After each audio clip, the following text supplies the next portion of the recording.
What's up, heretics? It's the Outdoor Heretic back with you. I am diagnosing today what it means when your motor is setting too low, meaning your cavitation plate is way underwater, what it means. So hang on, we're going to go over it.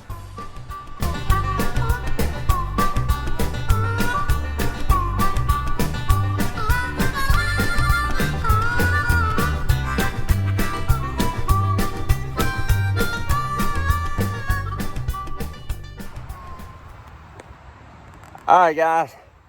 Whew, it's hot out. North Carolina, October. I know the camera's shaking all over the place. Whatever. It is hot and it's October. Today would have been a good day to go on fishing, though, if the boat was set up right. So I got a problem. I'm going to include the video. It'll be part of a video of another video. My first time taking the boat out.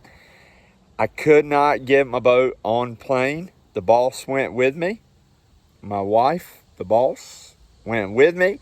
Put her in the front, put her in the very front, and that thing did not want the plane out. When I put the motor all the way to the lowest setting, after about 20 seconds, 25 seconds, it started planing. But water started shooting up over the bow. I'm sorry, I said bow, not the bow. Water was shooting up over the transom, and it was coming up in front of the motor and just pouring out. I'm going to show you that video, and then we'll come back and I'll show you my problem.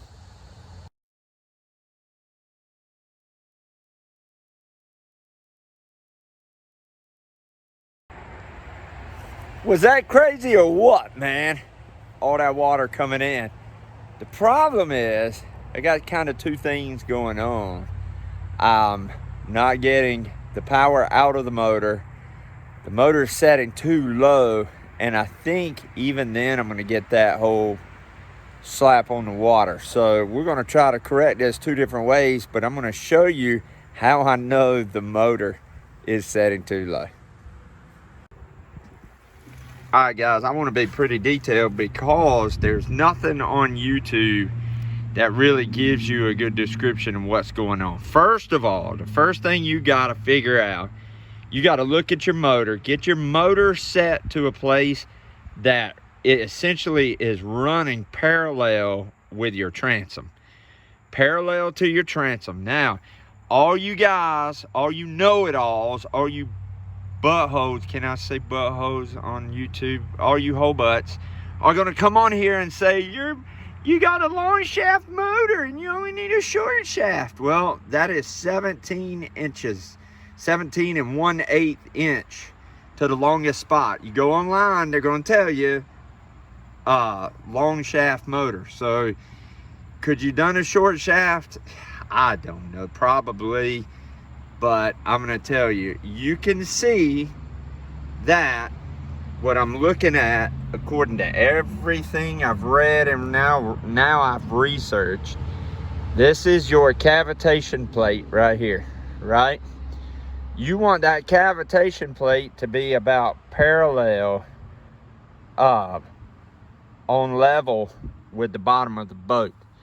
You can see mine is not. Mine is way off. So let's put a level on it. I'm going to show you and show you where it should be. All right, so if this is the cavitation plate, this is what you want parallel with that. Let's stick this on here.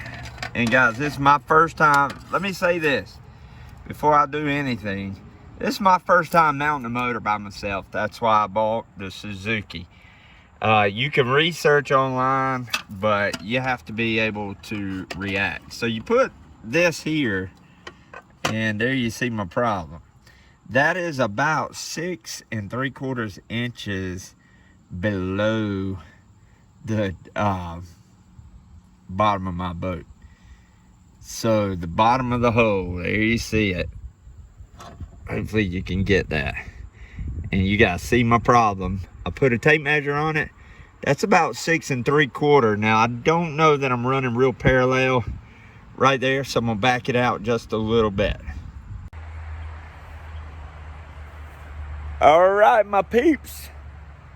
So, if you are experiencing this, you're gonna see basically you can't get on plane, especially if you have a small boat like mine. I've got a Carolina Skiff J14, 25 horsepower Suzuki.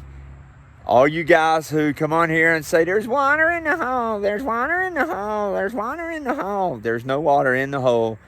I've checked it. I took a 7-foot drill bit and I drilled up in there 2 different spots and all dry foam. So there's no water in the hole. But the boat is got most of the weight. Now some of you guys are going to say, distribute the weight, distribute the weight. Well, most of my weight's in the back and we're going to keep it there. I don't want weight in the front. I want what I want, and I'm going to keep working till I get it. So we're going to also come down here and put stabilizers on the motor itself, and we're going to go ahead and drill those holes into the motor, put the stabilizer on those fins. That'll help us get on plane a lot easier, but the motor's got to come up, and it's got to come up. You can be anywhere. From all the research I've done, you can either be an inch from the very bottom of your boat up, or you can be an inch down. I'm going to try to inch down. That way, I only have to raise it 5.5 inches. Does that make sense to you guys? Do you understand that? Raise it 5.5 inches up, and that should take care of my problems. At least we're going to try that. So I've ordered the jack plate. I've got the CMC manual raised jack plate. We're going to go ahead and mount it. We're going to mount it a little bit higher than the bottom of that. Hopefully, actually we're not. We're going to mount it. It's a 5-inch lift. It's automatically got like an 1 3/4 lift, so we'll only raise it.